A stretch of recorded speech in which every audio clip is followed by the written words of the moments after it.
Duty মনে করেন 12 ঘন্টা করা লাগে ভাই, 6টা থেকে 6টা পর্যন্ত ডিউটি। সকাল 6টা থেকে অনেক সন্ধ্যা কষ্ট 6টা। করতে হয় ভাই। এই ক্ষেত্রে বেতন মানে স্যালারি কিরকম হয় আপনাদের? আমাদের নতুন অবস্থা কত, অথবা যদি একটু কাজ কাম শিখে তখন কত হয়? আলহামদুলিল্লাহ, যার যে রকম আর কি মনে করেন কাজের উপর নির্ভর আপনার। দৈনিক সর্বনিম্ন কত টাকা হয় আর সর্বোচ্চ কত টাকা পর্যন্ত হয়? দৈনিক মনে করেন অনেকে আছে 5 টাকা, 6 টাকা, 7 টাকা, 8 টাকা এরকম। আবার প্রতিদিনের? আছে যারা মোয়াল্লেম, তারা 15 টাকা।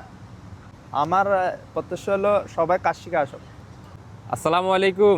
ওয়ালাইকুম সালাম। কেমন আছেন ভাই? আলহামদুলিল্লাহ ভাই। ভাই দেশের বাড়ি কোথায়? আমার দেশের বাড়ি হলো চট্টগ্রাম, হাটহাজারী। চট্টগ্রাম। কত বছর আগে কোথায় আসছেন? আমি আসছি যে আজকে 7 বছর। 7 বছর। কি বিষয় নিয়ে আসছিলেন, কত টাকা খরচ করে আসছিলেন 7 বছর আগে? আমি আসছি যে রায়গানাম ভিসা।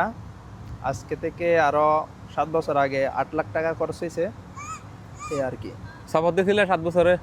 7 বছরে 2 বার দেশে গেছি ভাই। আলহামদুলিল্লাহ। কি কাজ করেন এখানে? এখানে আমরা হাদ্দাতের কাজ করি, এটা মূলত ওয়েল্ডিং এর কাজ। আমরা বাংলাদেশে যে ওয়েল্ডিং এর কাজ করে এগুলা, আইওয়া। তো এই যে ওয়েল্ডিং এর কাজের সুযোগ সুবিধা, মানে কাজ নিয়ে, ডিউটি নিয়ে, স্যালারি কিরকম, এই বিষয়ে একটু কথা বলেন। আলহামদুলিল্লাহ, যার যেরকম আর কি মনে করেন, আমরা তো বাইরের আকামা, মনে করেন এই বাইরের কাজ করি আর কি। বাইরে কামা বলতে কি, আপনাদের সোনা কামা না খাদেমা কামা? সোনা কামা। সোনা কামা বাইরে কাজ করেন। হ্যাঁ। এই ক্ষেত্রে যে বাইরে কামা আপনারা হাতের কাজ করেন, এই ক্ষেত্রে আপনাদের মানে কামাটা লাগান কিভাবে, কি মুক্তবা লাগান না? আমাদের ভাই 1 বছরে মনে করেন কুয়েতিকে ফায়দা দিতে হয় 2 লাখ টাকা। বছরে লাগে আর কি। বাংলা 2 লক্ষ টাকা। 2 তো লক্ষ টাকা। 1 বছরে 2 লক্ষ টাকা যদি আপনারা ফায়দা দেন, তো 1 বছরে আপনার ইনকাম করেন কত টাকা এখানে?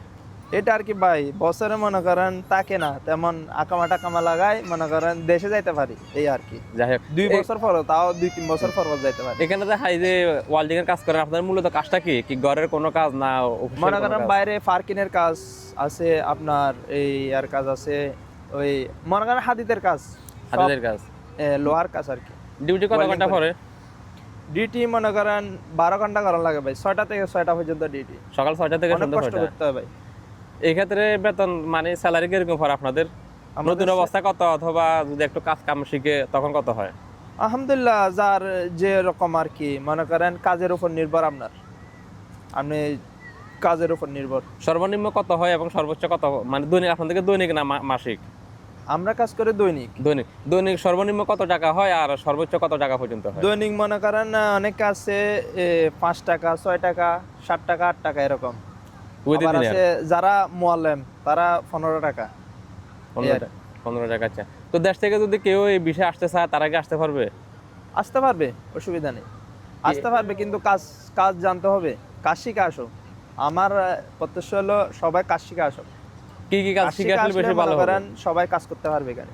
এই যে কাজ তো শিখে আসবে, কি কি কাজগুলো শিখে আসলে বেশি ভালো হবে কুয়েতে? ওয়েল্ডিং এর কাজ শিখে আসতে হবে, মূলত দেশ থেকে শিখে আসতে হবে। দেশ থেকে ওয়েল্ডিং এর কাজ শিখে আসতে হবে, তাহলে মোটামুটি ভালো অবস্থানে থাকতে পারবে। মনে করেন এখানে আসলে একটু একটু তালিম দিলে সবকিছু ঠিক হয়ে যাবে আর কি। ওয়েল্ডিং এর পাশাপাশি আর কোনো কি কি কাজের চাহিদা আছে কুয়েতে? ওয়েল্ডিং এর পাশাপাশি মনে করেন অন্যান্য কাজের ক্ষেত্র আছে। মনে করেন প্রিন্টের কাজ, তারপরে এই আর কাজ, বিল্ডিং এর কাজ শিখতে হবে আর কি। বিল্ডিং এর রাজমিস্ত্রির কাজ? হ্যাঁ, সবগুলা জানা থাকতে হবে। আচ্ছা, এগুলো তো অনেক পরিশ্রম। সিরামিক্সের কাজ, মনে করেন এরকম আর কি সবগুলা।